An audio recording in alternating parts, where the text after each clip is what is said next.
தாமதமாக வந்ததுக்கு மன்னிக்கணும். நான் ட்ரைலர் பார்க்கல, நான் ஈவினிங் பார்த்துருவேன். ரொம்ப அழகான பேர் கனிஷ்கா. ஒரு அரசனுடைய மகா புருஷனுடைய பேர் வந்து அவர் தந்தை வச்சுருக்காரு.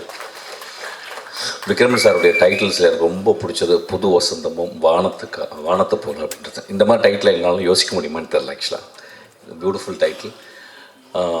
நான் பழகிய சினிமாக்காரர்களே எப்பொழுதுமே எளிமையாகவும் அழகாகவும் பழகிறது வந்து நம்ம ரவிக்குமார் சார். எனக்கு 25 வருஷமாக அப்படியே பார்ப்பேன். எப்போயாவது ஒரு வருஷத்துக்கு 2 தடவை தான் மீட் பண்ணுவேன்.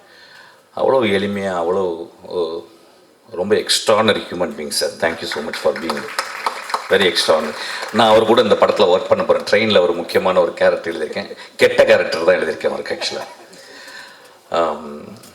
ரொம்ப அழகாக இருக்குது. நிறைய பேர் அவர் தான் எங்களோட குரு கதிர் சாரை பார்த்தேன்.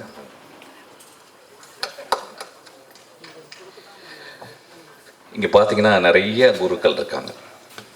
நான் வாழ்நாளில் வந்து எப்பயாவது ஒரு தருணம் தான் அந்த மாதிரி எல்லா குருக்களையும் பார்க்க முடியும். நான் ஒரு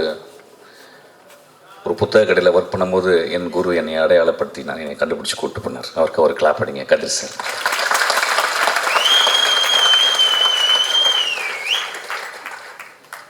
அவர் என்னையை கூப்பிட்டு போகலன்னா இன்றைக்கி நான் அந்த மேடையில் இருந்திருக்க மாட்டேன். ஆக்சுவலாக அவர் வந்து அவர் குரு பாக்யராஜை பற்றி எப்பயுமே சொல்லுவார். அவருக்கு ஒரு பெரிய கிளாப் அடிங்க.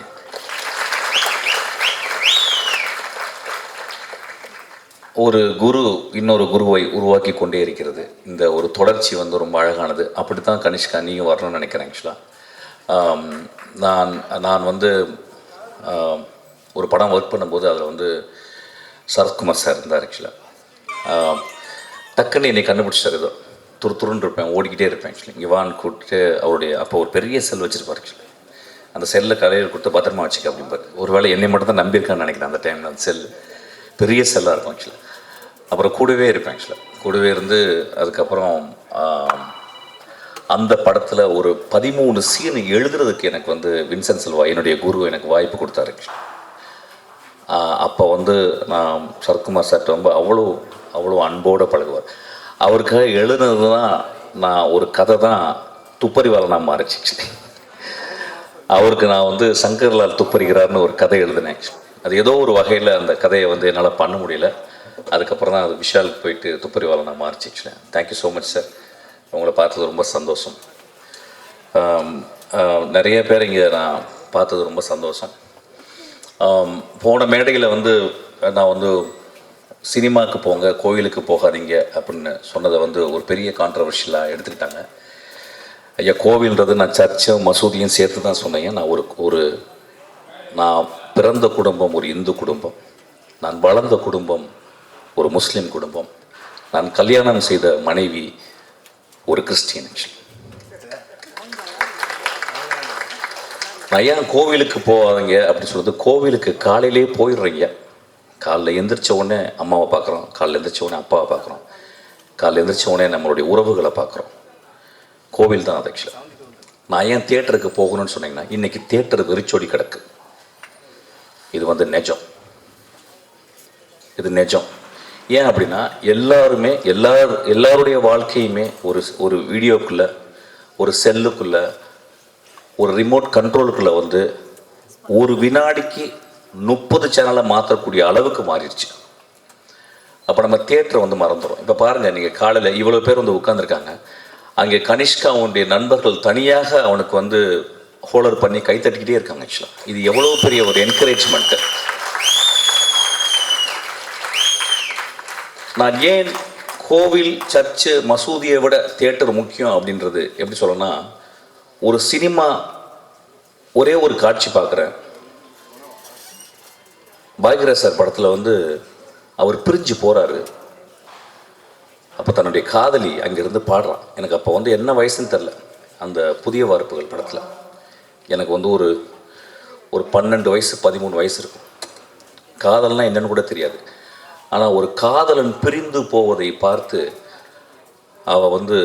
அவள் மேலே ஒரு சாங் வருது. இந்த கிரேட் ஜீனியஸ் இளையராஜா அதை பண்ணியிருக்காரு, இதயம் போகுதுன்னு சொல்லிட்டு. அந்த பாட்டை கேட்கலன்னா நான் வந்து இன்றைக்கி இந்த மேடையில் இருந்துருக்க மாட்டேன்னு சொல்லி. கதிர் சார் படத்தில் வந்து ஒரு சீன் வரும், தன் காதலியை எவ்வளோ நேசிக்கிறான்னா சொல்ல முடியாது. காதலை ஒரு பெரிய மனசுக்குள்ள ஒரு பெரிய இருக்கும், சொன்னால் ஒருவேளை நிராகரிச்சிருவாளோ அப்படின்னு சொல்லிட்டு அவ உட்கார்ந்து இருந்த அந்த சேரில் போயிட்டு அவள் எந்திரிச்சு போன மாதிரி உட்காருவான். காதலை மிக எளிமையாகவும் வலிமையாகவும் அழகாகவும் சொன்னவர் எங்கள் குரு. நான் ஏன் கோவிலுக்கு போகிறது, சர்ச்சுக்கு போகிறது, மசூதிக்கு போகிறத விட கோவிலுக்கு போகிறது, தியேட்டருக்கு போகணுன்னு சொல்கிறேன்னா, மகேந்திரன் ஒரு படத்தில் எழுதுகிறாரு, கடைசி காட்சியில் மோசமான மனிதன் வாழ்நாள் முழுவதும் மோசமாக இருந்து கொண்டே இருக்கிறான். அவன் கடைசி நாள் வந்து அந்த ஊரே அவனை நின்றுக்கிட்டு இருக்கு கொலை செய்யணும்னு. அந்த கொலைகாரன் சொல்கிறான், அந்த மோசமான மனிதன் சொல்கிறான், எனக்கு என் வாழ்க்கையில் எவ்வளவோ தப்பு பண்ணிட்டேன், எவ்வளவோ கஷ்டம் கொடுத்துட்டேன், ஆனால் ரொம்ப கஷ்டப்படுறது இன்றைக்கி ஒட்டுமொத்த ஊருக்காரனையும் நான் கெட்டவனாக மாற்றிட்டேனேன்னு சொல்கிறான்.